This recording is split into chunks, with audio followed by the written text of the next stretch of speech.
Pessoal, a semana 3 do PET 1 tá bem tranquila também. O foco vai ser o artigo de opinião, né? O tema. Então, assim, já está bem de encontro com aquilo que a gente está. Vai bem ao encontro, né, daquilo que a gente está trabalhando também, que é a questão da dissertação.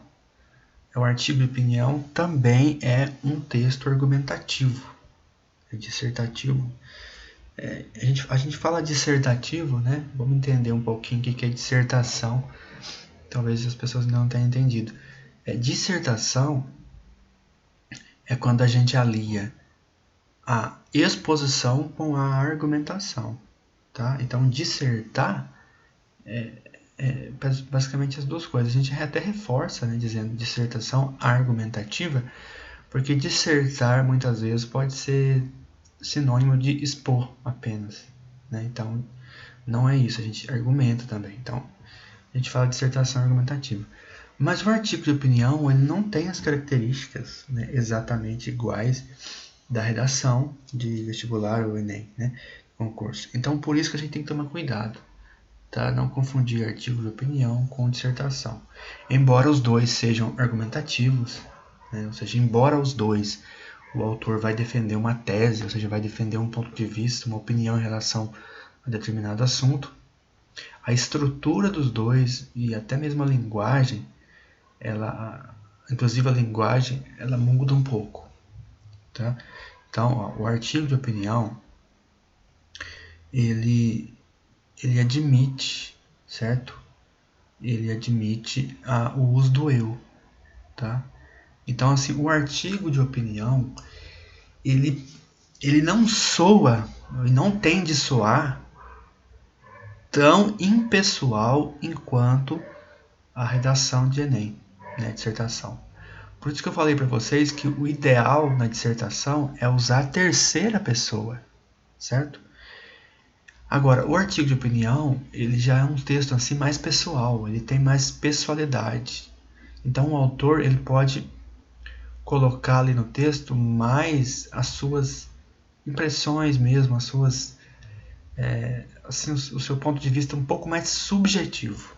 Tá? A subjetividade no artigo de opinião, ela não que deva ser, tá? Subjetivo, mas a subjetividade tem um pouquinho mais de lugar no artigo de opinião, certo? Então, assim, eu posso emitir alguma opinião onde eu me pauto mais por por um sentimento meu, uma coisa mais minha mesmo, mais subjetiva. O que não quer dizer que eu não vou ter que argumentar, que eu vou ter que mostrar que aquilo tem razão de ser. Tá? Mas existe um pouco mais então de pessoalidade, ou seja, de subjetivismo no artigo de opinião. Embora, presta atenção, ele não seja um texto subjetivo. Tá? Não estou falando que o artigo de opinião eu posso então expressar meus sentimentos. Não é bem isso. Tá? Eu estou dizendo que há uma abertura, há uma maior abertura para isso. Mas o foco dele não é isso. Tá? Assim como a dissertação, o foco do artigo de opinião é defender uma tese, né, defender um ponto de vista com argumentos. Então, porque quando a gente vai expressar um sentimento, né, nosso, quando de fato o texto ele é subjetivo, não há muito essa preocupação assim, de argumentar, certo? Basta que eu expresse a minha opinião. Não tem muita essa necessidade. É claro que existe meio que uma... Assim, a gente é levado a argumentar quando a gente tem um ponto de vista, independente se seja uma coisa muito subjetiva ou não. Mas no artigo de opinião, e principalmente na dissertação, a gente tem sim que se pautar muito na objetividade, ou seja, mostrar que aquilo que eu estou falando, que aquilo que eu estou defendendo, não é simplesmente uma coisa da minha cabeça. Né? Tem fundamento, tem que ter fundamento. No artigo de opinião, embora a gente possa usar a primeira pessoa do singular, né, e possa ser um pouco mais subjetivo, a gente também tem que ser principalmente objetivo, ou seja, mostrar que a nossa opinião, que a opinião que eu vou defender, tem razão de ser. Então vamos lá aos exercícios. Então aqui a gente tem um exercício com um tema assim, que é muito batido, né? Um tema que é muito recorrente, não só em Enem, vestibulares e concursos, como a gente vê mesmo na escola, no próprio PET, nas avaliações, que é essa questão do meio ambiente, né? Cai muita coisa no meio ambiente. E aqui a gente tem um texto, né? O texto é um artigo de opinião, né?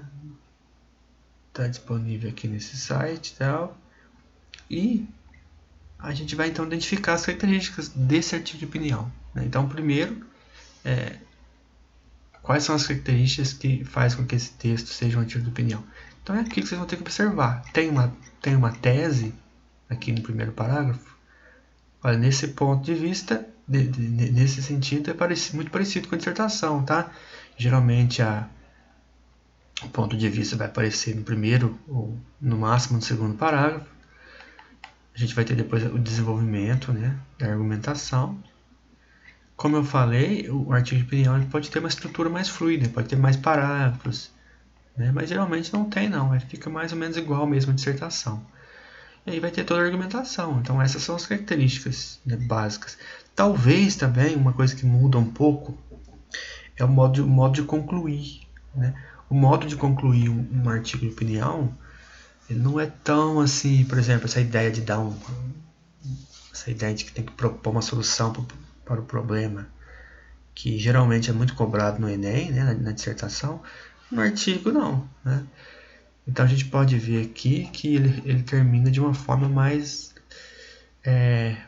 digamos assim, até literária, né?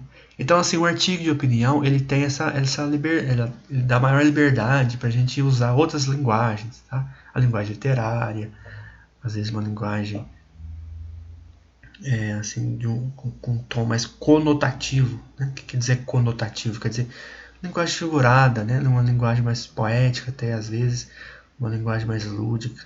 Ele dá mais essa abertura, o que não acontece na dissertação, tá? A dissertação tem que ser uma coisa realmente bem mais assim, assim que segue mesmo aquelas regras, certo? Então vocês vão identificar aqui no texto, né, as características presentes nele que o classifica como um artigo de opinião, ok? Muito bem. Aí a questão número 2, explicitar a opinião do autor, né? Como a gente acabou de ver, o texto. Aliás, no artigo de opinião, essa ideia de que o autor está defendendo uma opinião, ela é mais visível, né, que na dissertação, porque na dissertação a gente defende uma opinião, uma tese, mas é de forma tão impessoal que às vezes o autor ele fala de uma forma até meio sutil que às vezes fica difícil entender qual que é a opinião, não fica tão explícito a opinião, né, do autor, mas no artigo de opinião não, no artigo de opinião essa opinião já fica mais explícita mesmo. Então aqui identifique e anote abaixo pelo menos um trecho que nos permita saber a opinião do autor. Pelo menos um trecho, né? Então assim, vocês vão achar muitos, tá? Então identifique, estou falando pelo menos um aí. Acho que dá para identificar pelo menos uns dois, né? Aí depois, a questão 3, a gente já muda de gênero, né? A gente tem aqui agora a charge, né? A gente tem a charge aqui. Então assim, a charge ela trabalha aqui com uma antítese, né? Certo? O que é a antítese? Que é a figura de linguagem que a gente viu, né? Que é essa ideia aqui no caso, a ideia do frio e do calor, né? Funcionando aqui. Ou seja, por um lado você tem um calor e por outro lado você tem um frio, né?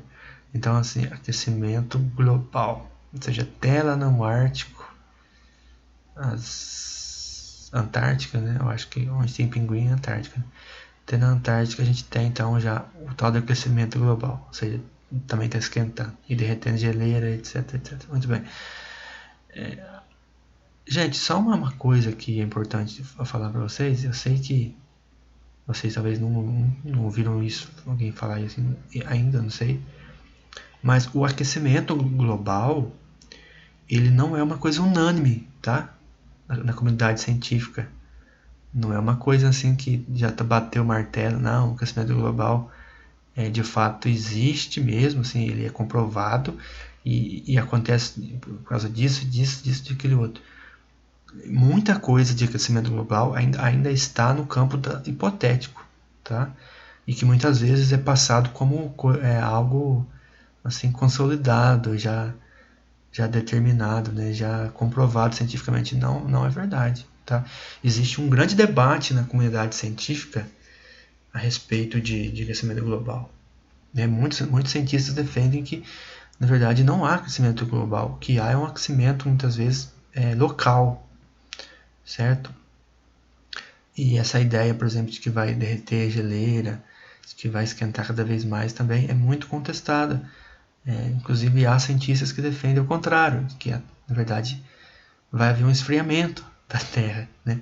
Então, assim, se a gente for parar para... Não, e não é cientista, não é qualquer cientista, não, gente. É cientista de grandes universidades, entendeu? Existe um debate. É importante a gente falar isso, porque às vezes a gente acha que é só, né? É só aquela visão, assim. Não é. Existe uma predominância maior, né, dos que defendem o aquecimento global. Mas existe também uma boa parcela de cientistas que contestam isso e defendem, inclusive, o contrário. Então, assim, só para vocês saberem, tá? Que não é bem assim, não. Procurem se informar mais sobre isso. Vocês vão ver. Quem gosta de ciências, né? Gosta dessa disciplina, vocês vão ver que existe. Inclusive, autores brasileiros, tá? Muito bons que contestam isso. O tema tratado na charge é semelhante ao que é tratado no artigo de opinião. Justifica utilizando trechos do texto de Jair Ventura. Aqui a gente está mandando justificar utilizando o texto do trecho, né? Então, trechos do texto. Então a gente sabe que sim, claro que tem a ver, né? Tá tudo ligado. Então é só usar trechos do texto para comprovar isso, também bem tranquilo. E depois escreva pelo menos 4 atitudes que podemos ter no nosso dia a dia para diminuir o aquecimento global. Então, partindo dos pressupostos colocados no texto, né? Então, vocês já sabem aí o que a gente deve fazer, né? Então, aí tem uma série de coisas, né? Dá para fazer. Vocês já estão, acho que vocês estão mais careca do que eu de saber, né? Que sempre você trabalha isso, semana de ciências, né? Feira de ciências e muitas outras coisas. Sempre fala-se muito nisso, né? E eu confesso que às vezes eu até perco a paciência um pouco com esse negócio. Nossa, que é uma bateção na mesma tecla que não tem fim, né? Mas enfim, é isso aí. Ou seja, por que eu estou falando isso? Porque eu acho que em vez de trazer os debates científicos, né, que aí sim que seria interessante, você ver que tem contestação, que um cientista pensa assim, o outro pensa diferente, e aí vamos ver os dados, vamos confrontar as ideias para ver, né, que a gente pode, a conclusão que a gente pode tirar disso. Será que é bem assim mesmo? Será que não é bem assim? Enfim, mas não há esse debate, né? É uma coisa direcionada só de um modo. Por quê? Por que é assim? Aí a gente cai numa coisa muito polêmica, né? Que é a questão ideológica e política. Mas não vamos tratar disso aqui. Então é isso, pessoal. Qualquer dúvida, vocês podem perguntar.